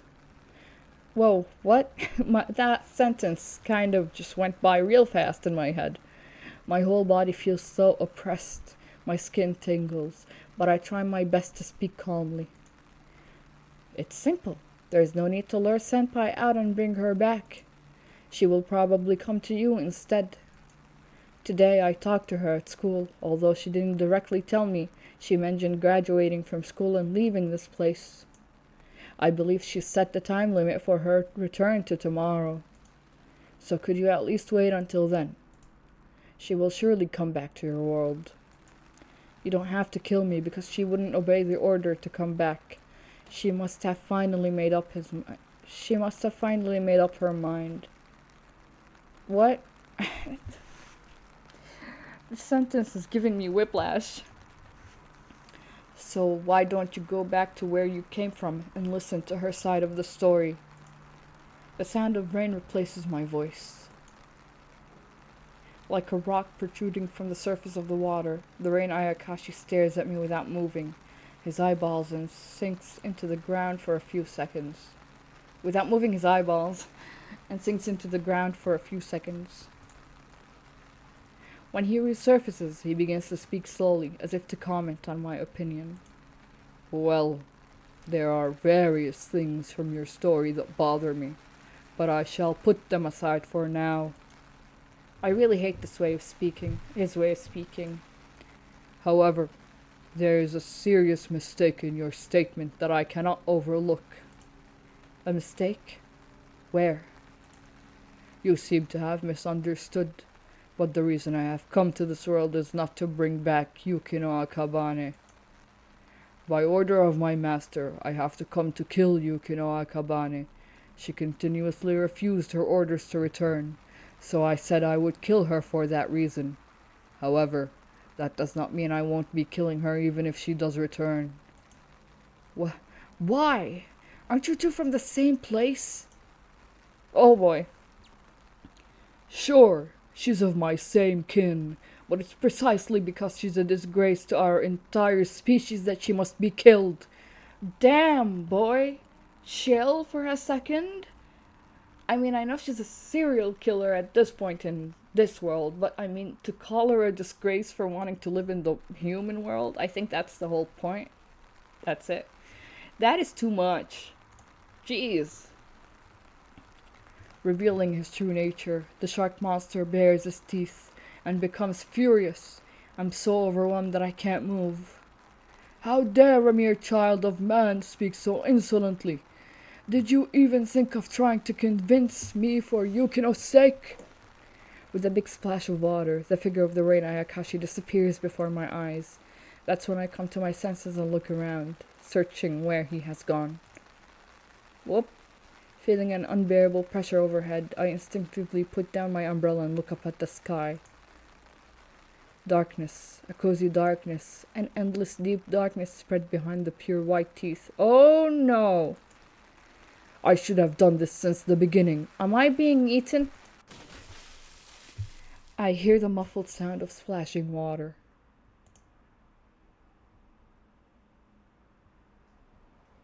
My consciousness returns from the darkness. I can hear the rain. Haruya Shitaji is here. The voice of the Rain Ayakashi shakes my whole body, and I hurriedly stand with a jump. I look around my surroundings, even though I feel like collapsing due to my hazy consciousness. Darkness all around. I can't see the shark. It looks like you just woke up. His deep, echoing voice makes my body numb. I can feel his voice enveloping my whole body, as well as the lukewarm feeling of a wobbly and swaying ground. I'm vaguely able to guess my situation. I'm inside the Reina Ayakashi's mouth. As my eyes adjust to the darkness, I notice a row of majestic teeth layering on the top and bottom of my vision. I don't see it, and the shadow I can see from within his mouth is, "This guy's life is precious to you, isn't it? Then I'll trade it for yours. Do you understand, Yukino Kabane? Or rather, Winged Ayakashi, Kabane Shirayukihime?" I hope I said that correctly, or at least close. The deathly red-winged deity. "Senpai!" "Don't be noisy." When I involuntarily lean forward and shout, my feet begin to tilt. The Rain Ayakashi has lifted the tip of his tongue. Oh boy. Haruya-kun. Don't you move. That name. For a moment, I feel the illusion of my body floating up at the Rain Ayakashi's angry voice. I somehow manage to avoid falling into the back of its throat, and the tongue finally regains its original flatness. "Hey, Fuke, do you really think that will work against me? Don't you know who I am?" "Of course I do. If I fight you head on, my odds of winning are slim. That's why I decided on this approach. Apparently, you seem to have a deep bond with this guy." "Even if you take a hostage, it would be easy for me to overwhelm you and recapture him. Isn't that right?" "Surely, it'd be real easy, but I can crush this guy in an instant it takes for you to do so. And even if I die, there are still plenty of others who will take over after me. I'm nothing more than a vanguard." My life is being exchanged now. It doesn't feel real. A story about a world that I don't know about, and Senpai's stern voice that I hear for the first time, all they seem like lies. "Are you willing to die?" "I am here to fulfill my master's mission. To do so, my life and death are trivial matters. Rather, surviving despite failing my lord's mission would be the real death." My father sure is loved by his pet fish. "One can't fight against blood. Isn't that the reason you two are quite admired by this guy here?" The rain Ayakashi opens its mouth. Thanks to that, I can see better the scenery outside. Oh boy. In the middle of the rain and darkness, I see hints of the white light of the moon. The raindrops scatter on the trees and plants, reflect the moonlight. The sight of the moon and raindrops drawing the colors of the flowers in the darkness is a sight to behold. It's the hydrangea garden. An open space surrounded by flowers and plants. In its center, a familiar figure stands. "You are my senpai, right?" "Haruya-kun." And a complete change from before, her voice is terribly feeble. "This seems to be the right moment for questions." Seeing a weakness in her, the Rain Ayakashi decides to attack. "Haruya, is there anything you would like to ask her? I'm sure there's a lot you want to know. For now, I'll allow you to say a few words." Am I not allowed to speak without his permission? Until now, it seems I didn't even have that right. I can vaguely read his mood. The arrogance of the rain shark is something to be admired. And so is his shrewdness. What he probably wants is for me to denounce her. It must be the motive behind cornering her like that. As long as I can see through his calculations, I can't let myself be caught up in the Rain Ayakashi's plot. The pale moonlight shines on Senpai, and I can see her biting her lip, casting her eyes down. I can't hurt her.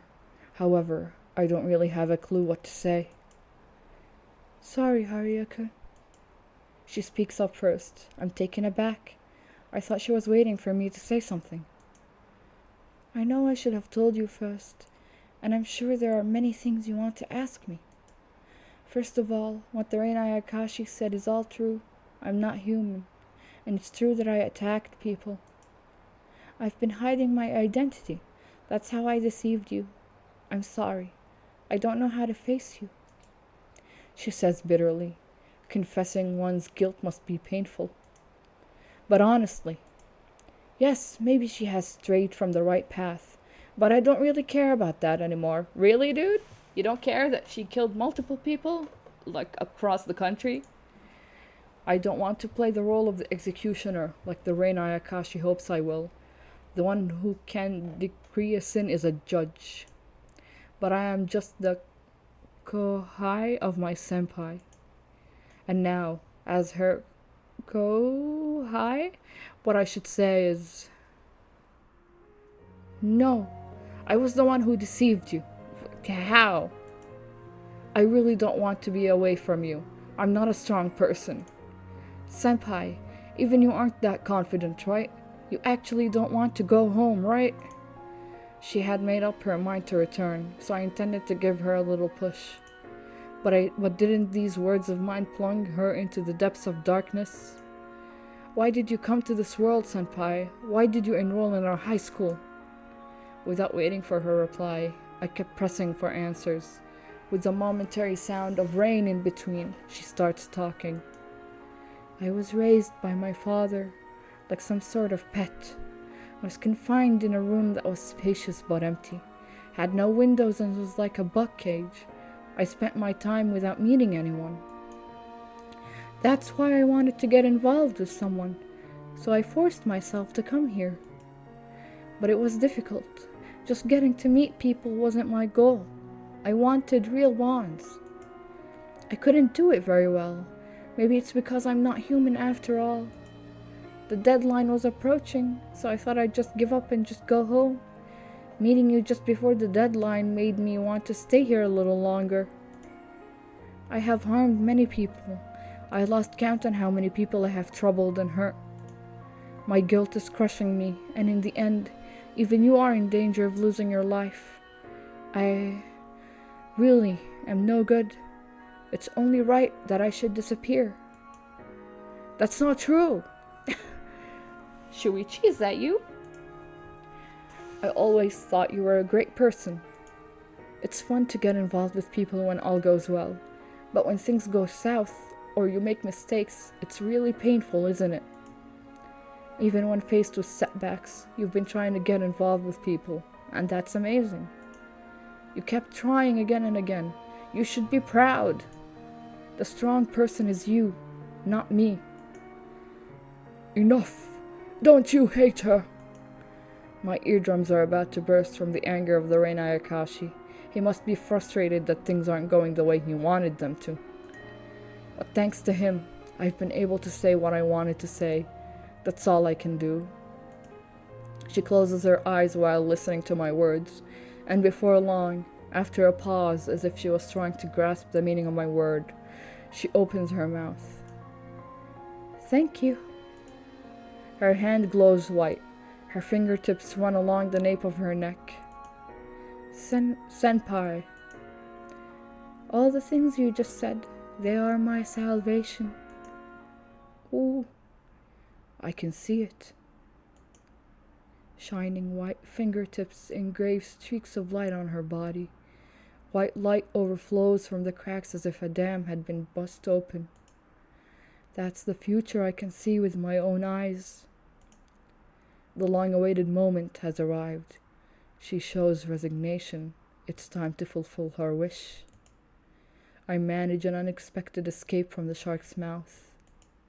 The Rein Ayakashi's momentary lapse of concentration is probably the only reason a mere human like me can escape from him. As I run through the wet grass, I shout her name.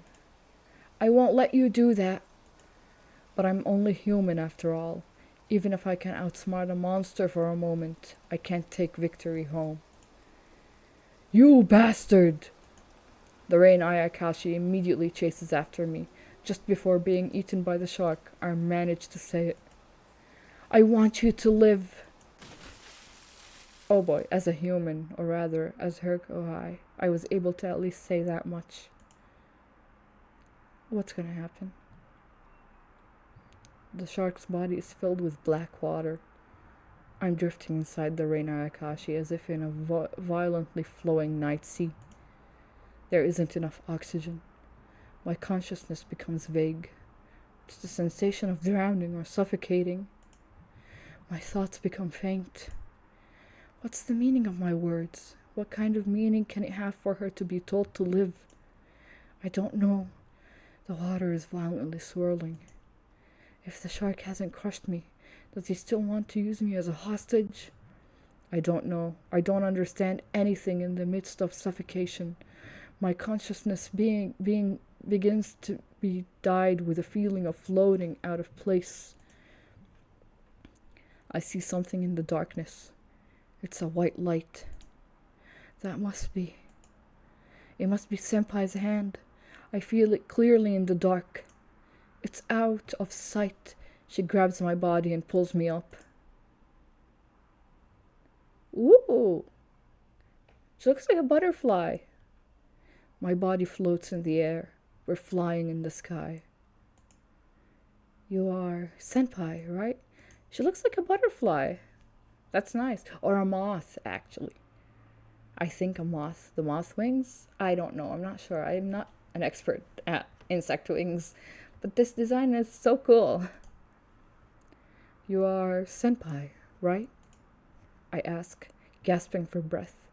I can't hide my surprise at the figure of the person who pulled me up. Long hair, white like moonlight, a jet black body with scarlet wings and an expressionless face. A beautiful and extraordinary figure, an existence unknown to our world. Yeah, I'm your Senpai, Haruya-kun. The voice that answers me is definitely hers. Whoa! Rain Ayakashi. Curse you, bastards! He shouts angrily and chases after us. Black water is gushing out from one end of his back, and it looks like he has been pierced. Senpai stops in the air while holding me and stretches out her hand towards the Rain Ayakashi. Rain Ayakashi! You said you're risking your life to fulfill my father's orders. Then I will bet my life here as well. Her fingertips glow white, drawing a wall between us and the Rain Ayakashi. Seeing that the shark is effectively blocked by the wall and crashes to the ground, she slides her fingertips onto her chest in a relieved gesture. Senpai, I'm all right. Don't worry. There's a thin incision in her chest. Oh no, is she stabbed? Then, as if her interior was filled with light, a dazzling beam of light overflows from the cut in her torso.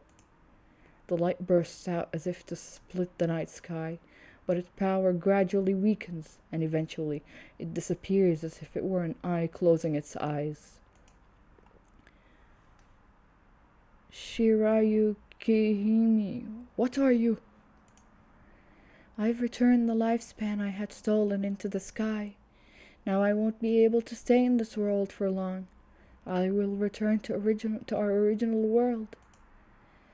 Neither the Rain Ayakashi nor I seem to follow. However, she continues regardless. Rain Ayakashi, your job here is no more. Can you go home first and prepare for when I come?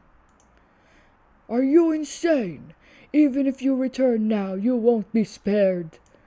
I originally intended to kill you, so it's probably too late now. Rest assured, I don't have the time or the strength left to attack people anymore. Saying so, she descends to the ground. It is so silent that the fight from a moment ago seemed like a lie. The battle is over. Hey! Hey buddy, you okay? The Rain Ayakashi is stunned, but eventually grits his teeth and mutters something. It sounds like a throwaway line, but I can't catch it. Before parting, he glares at me and says, Haruya Shitaji. Yes? I'm returning this. I can't take this filthy thing home with me. Saying that, he spits out the umbrella I was holding when we were at my home. It's thrown open and bounces on the ground. Imagine a shark with human teeth and just an umbrella sticking out of his mouth. It's like those little tiny. Imagine a shark cup. He could be like a shark cup with the little umbrellas in him. I don't know what's up with my imagination today. Leaving the umbrella as a souvenir, he sinks into the earth. Silence. I can hear the rain. Before I know it, Senpai has returned to her human form. For a while, we stand side by side. My mind isn't working properly. An empty hydrangea garden. I look down to the ground. She has her eyes raised at the distant night sky. We're drenched in rain, both silent. When I turned around to look at her, she gently hugs me. Surprised and confused, I hug her back. Both of us are soaking wet, and that's why her warmth is transmitted to my skin. Haruya-kun. Yes. I'm so glad. Yes, me too. Yes. I'm glad, Senpai. We've been doing that for a while now. Then we separate and look at each other. We're soaking wet. We match. I ask her while I pick up the umbrella and the Reina Ayakashi spat out. So, what do we do now? Yes, what should I do? Whatever you decide, I'll be with you. Of course, because you're my kohai. What does that word mean? You know what? I need to know what that word means. Hold on.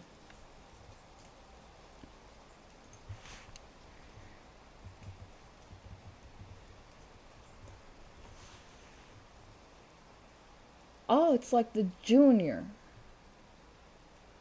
Got it. Okay, I got it.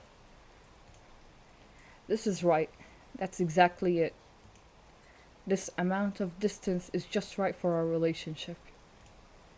For now, you won't be able to go home unless we leave the hydrangea garden. And that would be a problem. Oh, I know. Whoa. My drenched senpai comes under the umbrella I'm holding up, and she says, "Let's go home together, under a shared umbrella." Yes, let's do that. Also soaking wet, that's my reply. Aw. She changes her appearance into her Ayakashi form, lightly hugging me. Her red wings glitter in the dark. I like that this is in black and white. It's so cool. Red wings melt into the darkness. We take off to the sky and, after a short night flight, we land. We're at our high school, in front of the already closed school gate. We're about to return from this journey that seemed long even though it was fleeting. Through the dark, she looks at the school building from the school gate. I sit next to her, staring at her face. She's graduating, I realize. Sorry, I made you wait. Let's go. Are you ready? Yes. She nods. We must get going. We turn our backs to the school building. I do it a little faster than Senpai, who is still lingering. And so we start our final trip back home. Aw, how was it? High school life. I have a lot of regrets, but looking back, I think it wasn't bad. Do you have a favorite event?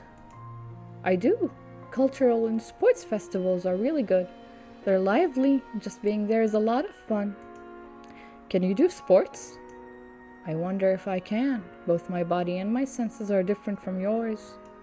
Oh, this is kind of unfair. My body is a pretty short-lived one, so forgive me for that. What about you? Not really. I'm an indoor person.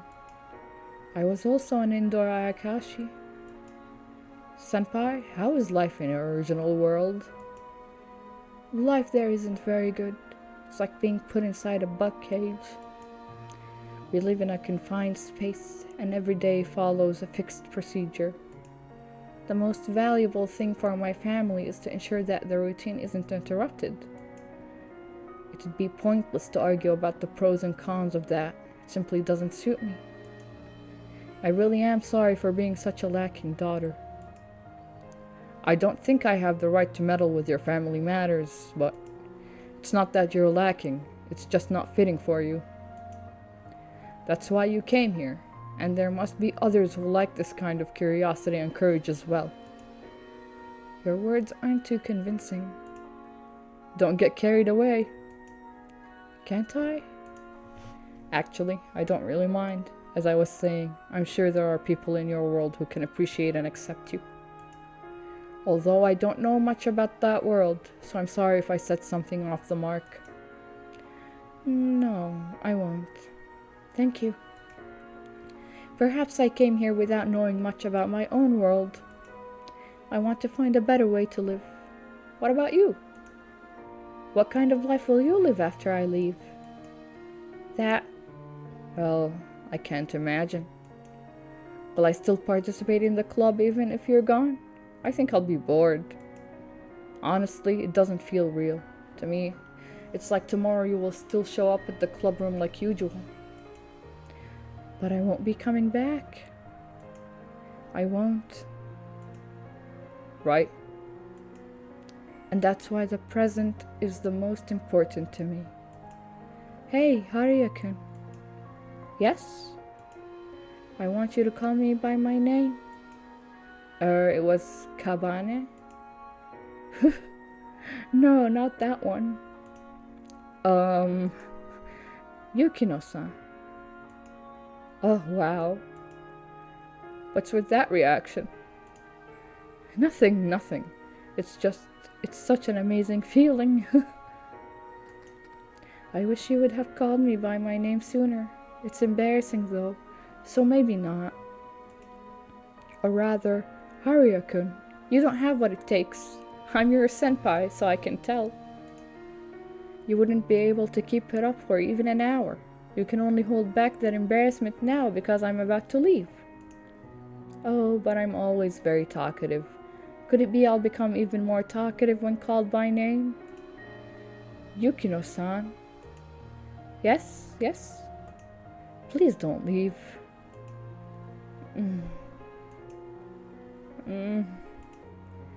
I'm sorry. I'm being selfish. Please, forget it. No, I won't. I will never forget you said that. For the rest of my life. Yes, for a lifetime. Hey, Haruya-kun, let me say one last thing. What is it? Perhaps you're a little timid when it comes to speaking out. However, I want you to know that your words can be of help to someone. I hope you won't forget about that. Thank you. I will never forget for the rest of my life. For the rest of your life, huh? Yeah, I'm glad.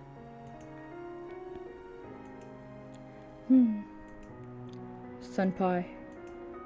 What? Can we meet again? I want to, but I can't say more than that. Is that so?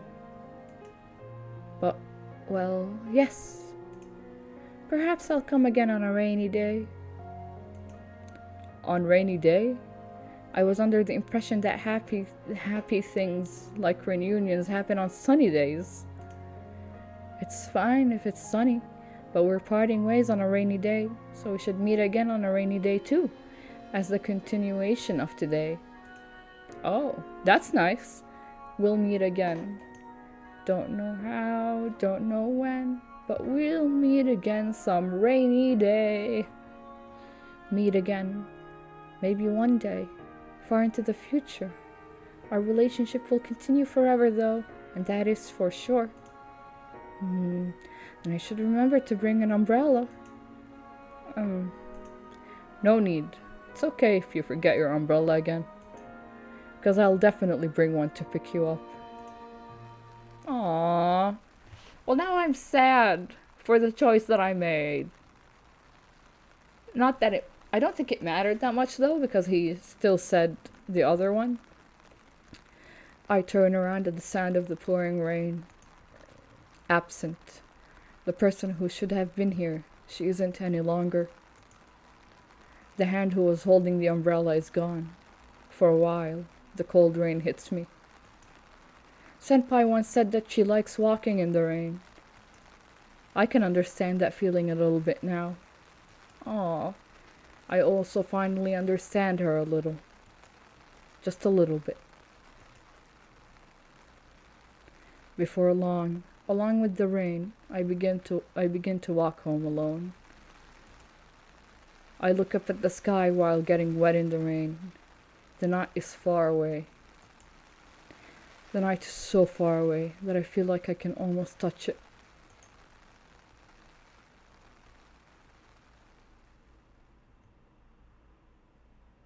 Since then, the damage caused by the murder cases has come to a sudden stop.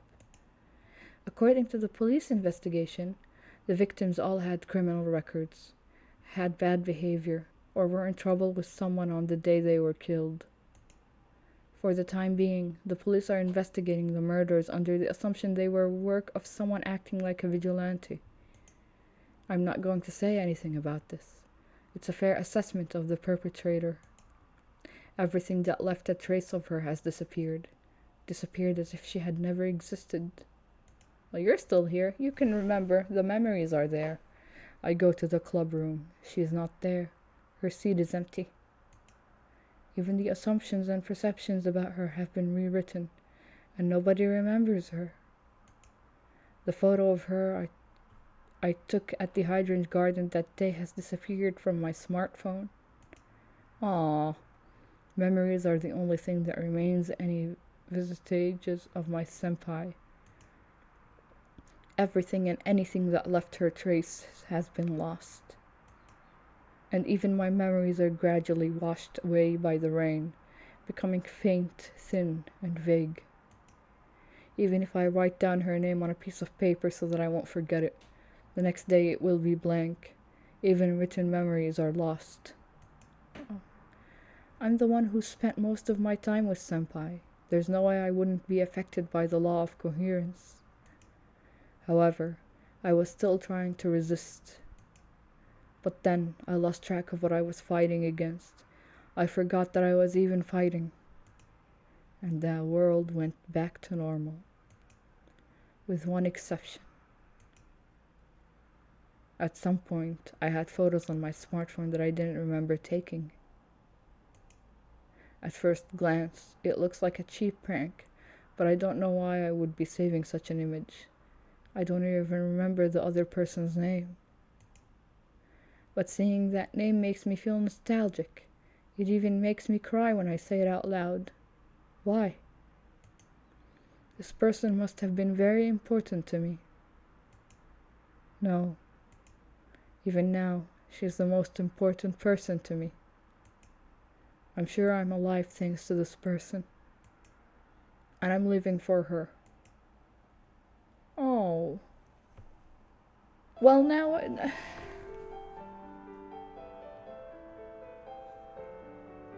Why did he have to forget?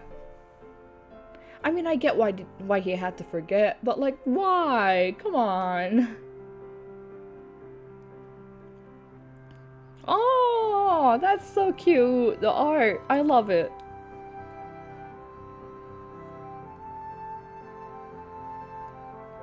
This is gorgeous. Like, this is absolutely beautiful. The music, the art style, the little animations. It's so cool. God, the story is so... I don't know the exact word, but it's like heartwarming in a bittersweet way. And it reminds me of like all the friends Oh no! It reminds me of all the friends that I've made that just drifted away. And woo! It's in color! What? What is happening?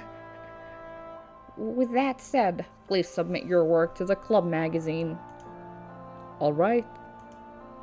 With summer vacation just around the corner, the president and I are having a meeting about this year's last club magazine.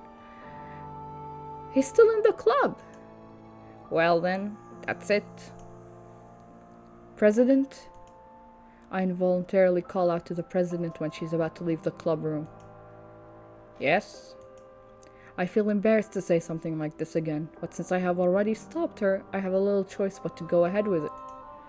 President, this is the last club magazine of the year. That's right. It's just, I'm going to miss you in the club. The president blinks. Oh. We look at each other in a strange atmosphere for a while, but then she bursts into laughter and says, You'll be lonely, you say, even though I barely showed my face. But it's not like you didn't come at all either. Besides, the two of us have been supporting this club since spring. Is it such a big deal? I don't remember spending any energy here. Doesn't that mean it was a comfortable place? She laughs. I laugh a little too. She averts her eyes for a moment and looks hesitant, but in the end, she can't hold back and ends up laughing. It can't be helped. I have to graduate. You will be alone next year. Only if nobody else joins. How to say it? I wouldn't have high hopes, but I'm rooting for you. You don't think it can happen? Being negative is a bad habit of mine, and it's not easy for people to get out of their habits. She laughs embarrassedly. She then opens the door of the club room and turns around one last time. But, well, thank you. Take care. Aww, congratulations. After saying that, she leaves the room. It is so beautiful in color. In the room where I'm alone, I open the window. The breeze and light of July enter the club room. The outside world is bright and bathed in sunlight, and the colors that fly in are vivid to the eye. The scenery seen from the window of this club room will change little by little with the passing of time and seasons.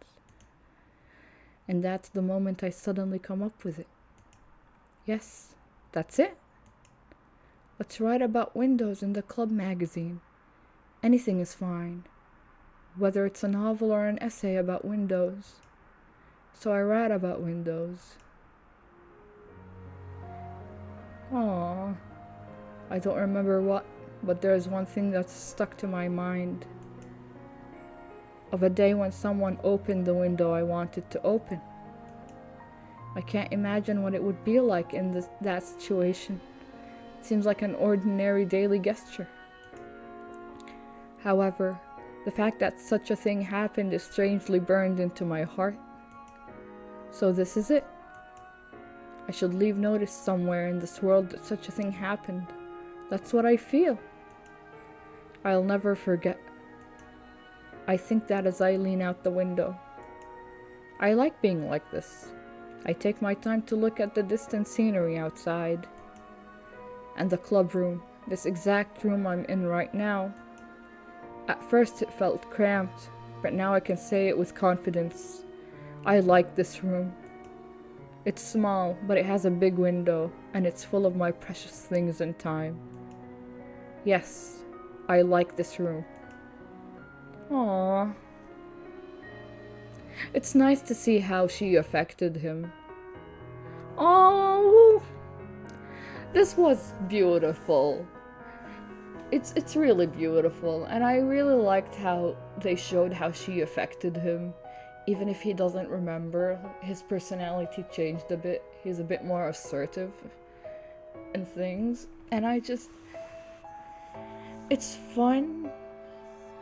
It's funny how people, even the people you don't remember in your lifetime as you grow up, every single person you meet leaves something within you, whether it be good or bad.